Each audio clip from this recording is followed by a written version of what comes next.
आप देख सकते हैं महेंद्र सिंह जी से हमने बात की है, इनके साथ कितने समर्थक मौजूद हैं, इनके गाँव के हैं, सभी लोग मौजूद हैं, इनसे हम बात करेंगे और जानना चाहेंगे। सर आपसे शुरुआत करते हैं, क्या नाम है आपका? जीत सिंह। जीत सिंह जी इस बार आप एक निर्दलीय प्रत्याशी के साथ खड़ा है, क्या सोचकर, क्या कहना चाहेंगे? ये सोच के खड़ा है कि पढ़ा लिखा आदमी एडवोकेट है, हमारे गांव का और हमारे वार्ड का विकास करेगा, इसलिए पूरे गांव ने अपनी सहमति से चुना है। तो हम इसका समर्थन करते हैं और हम इसको जिता के लाने की पूरी कोशिश जी, करते हैं। अब तक आपके गाँव में जो पार्षद रहे हैं, उनके काम से कितना खुश हैं आप? हमारा गांव पहली बार निगम में आया। जी। लेकिन जो वार्ड 20 है, उनके काम से आप जानते होंगे महेश सिंह दाइमा जी के बारे में, उनके काम से आप कितना खुश हैं? नहीं, महेश सिंह दाइमा के काम से हम बिल्कुल खुश नहीं हैं। ठीक है जी, उन्होंने जो भी अपना किया सेक्टरों में कुछ किया है, नहीं किया है, हमें मालूम नहीं है। हमारे गाँव में उसने कोई काम नहीं किया। बिल्कुल। सर आप वरिष्ठ हैं, आपने अच्छा जी आपसे बात करते हैं, अभी तक आपने अपने गाँव में क्या कुछ बदलते हुए देखा है? जी हम महेंद्र वकील के साथ है। जो समाज ने जैसे खड़ा किया है, हम समाज के साथ है। जैसे कि आपने सवाल करा कि भाई महेश ने कितना काम कराया है। महेश ने आज तक गुंडागर्दी फैलाई है, बच्चे खराब करे हैं। ये पहला वादा है, कोई काम नहीं कराया। मैं 4-5 दिन से बंधवाड़ी, बालियावास, ग्वाल पहाड़ी सारे क्षेत्र में घूम रहा हूँ कैंडिडेट के साथ में, जो कि कहीं भी कोई गिरावट पक्का नहीं है। पानी बहता हुआ मिला है, गिराने में इधर तक खड्डे मिले हैं होते हुए। हम अपने कैंडिडेट के साथ हैं आज।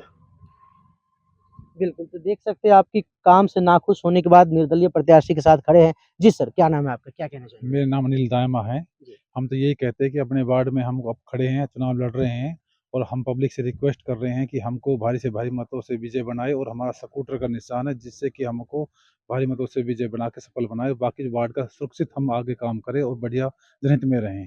बिल्कुल, वार्ड अपने वार्ड के प्रत्याशी के पक्ष में बात कर रहे हैं। सर आपसे पूछना चाहूँगा, तमाम तरह की पॉलिटिकल पार्टी है, उनके कैंडिडेट खड़े हैं। कहा जाता है कि ट्रिपल इंजन की सरकार आएगी या फिर कांग्रेस अपोजिशन में उनकी सरकार रहनी चाहिए। तो ऐसी सिचुएशन में अपने गाँव के उम्मीदवार खड़ा करने की क्या ज़रूरत है? That is my Inderjeet Singh ex-man. That is with your proposal is this village by candidate use Mr. Mahendra Singh. I am supported is Mahendra Singh. That is Graham village of continuous everything every generation. That is my support is Mahendra Singh. आने वाले चुनाव चिन्ह 2 चौरों number 20 ward से महेंद्र सिंह को जिताए और भारी उम्मीदवार से जमाए। That's thanks for you. जी, बिल्कुल। सर आपसे जानना चाहूँगा कि पंचायत के उम्मीदवार उतारने की क्यों ज़रूरत पड़ गई? क्योंकि हमारे 9 गाँव हैं, 9 गाँव में बीजेपी पार्टी ने किसी को भी टिकट नहीं दिया और हमारे जो वार्ड के अंदर ना जिसकी वोट नहीं आती है, बाहर से लाके हमारे ऊपर थोपा गया, इसलिए हमें निर्दलीय उम्मीदवार उतारना पड़ा। और कांग्रेस से कोई चुनाव नहीं लड़ा तो कांग्रेस में भी जा सकते थे। नहीं, कांग्रेस में जाने की क्या ज़रूरत थी? हमें तो बीजेपी में रहना है। हम जीतने के बाद भी बीजेपी का समर्थन लेके काम करेंगे। लेकिन वर्तमान पार्षद के काम से नाखुश है और पीछे कई सारे लोग खड़े हैं, खास करके युवक हैं, उनसे हम बात करेंगे। क्या कहना चाहेंगे? सर ये कहना चाहेंगे हमारा जो वकील महेंद्र साहब ये बहुत अच्छे हैं, इसलिए चुन के हम हमेशा बीजेपी के साथ रहे। बीजेपी ने गलत टिकट दिया है, इसलिए गांव ने पूरे ने बस्ती ने मिलकर इनको खड़ा किया है और जीतने के बाद हम बीजेपी के साथ मिलकर काम करेंगे। जो कैंडिडेट आप कह रहे हैं बीजेपी से है, यहाँ से नारायण भराना है, वो भी तो आपके समाज से आते हैं, गुर्जर बिरादरी से आते हैं, तो उस पर क्या कहना चाहेंगे? उसको ये करेंगे कभी आते नहीं जी गाँव में पूरे में, और ये हमेशा बाहर का कैंडिडेट है। वार्ड उनका अलग है, हमारे बीच में महेंद्र जी हर गाँव में पहुँचते हैं, पूरे गाँव में विकास करते हैं। बंधवाड़ी में हर जगह खड़े रहते, ब्याह शादी में वो आते नहीं है कभी। और जो आपके पहले के पार्षद जो अभी वर्तमान पार्षद है, उनके बारे में क्या कहना चाहेंगे? महेश दाइमा है जी, वो कहना मैं 3-4 बार उनको बना दिया, गांव में काम नहीं करवाते। हाँ जी। अभी देखो सर, एक मिनट जी, जी। जैसे कि अभी नारायण जी ने पलवल से विधायक बुलाए थे बंधवाड़ी गांव में, जो हमारे बुजुर्ग आदमी उनसे बोले, खुद नारायण जी बोला आप नीचे बैठ जाओ, ऊपर बैठ के सोफा पे आप बन गए बाबूजी। जो प्रेजेंट विधायक पलवल से, वो ऊपर बैठ के सोफा पे, बाकी जो हमारे बुजुर्ग आदमी वो नीचे बैठा है। जी बिल्कुल, बुजुर्गों के सम्मान का मुद्दा भी उठ रहा है। मेरा नाम रणवीर दाइमा है। हमने जैसे सर्वे किया अभी वोटों की, बंधवाड़ी गांव में हमसे कई लेडीजों ने बोला कि डोमासाइल के साइन कराने हैं, एफिडेविट की साइन कराने हैं, तो उन्होंने मना कर देते थे कि टाइम नहीं है मेरे पास।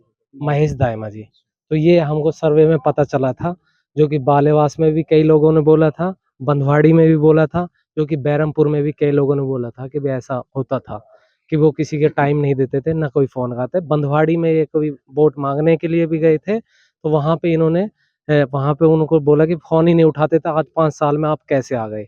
लगातार तो अनदेखी करते हैं। हाँ, ये एफ़िडेविट और डोमिसाइल में जो भी कोई सरकारी कानून कार्रवाई होती है बच्चों की, जो +2 करने के बाद जाते थे उसके पास, तो साइन नहीं करते थे वो। जी, बिल्कुल। ये सुनाई में आया था। बिल्कुल, तो आप देख सकते हैं किस तरह से समस्याओं से परेशान है। जी, सर शिक्षा की आवाज वो व्यक्ति उठाए जो खुद शिक्षित होगा। और सर शिक्षा ही समाज का मेन मुद्दा है। अगर हम शिक्षित होंगे तो अपनी युवा पीढ़ी को शिक्षा की तरफ ले जाओगे। हम अपने वार्ड से पार्षद चुन के भेजते हैं, तो सर उसका ताल्लुकात ये नहीं है कि आप भाई बच्चों को जागरूक नहीं करें। सर जो पार्षद होता है वो 10,000 15,000 20,000 वोटों का होता है। उसका सबसे अहम ये होता है, उसका सबसे अहम मुद्दा ये होता है कि भाई आप बच्चों को, समाज को हाथ जोड़ के जहाँ भी जाए वहाँ ये बात रखे कि बेटे शिक्षा की तरफ बढ़ावा करो, बेटे शिक्षित हो। सर अगर शिक्षा बढ़ेगी तो समाज ऑटोमेटिक ही आगे बढ़ेगा। ये ज़ाहिर-सी बात है, शिक्षा ही सफलता की कुंजी मानी जाती है और वे बेहद ज़रूरी होता है।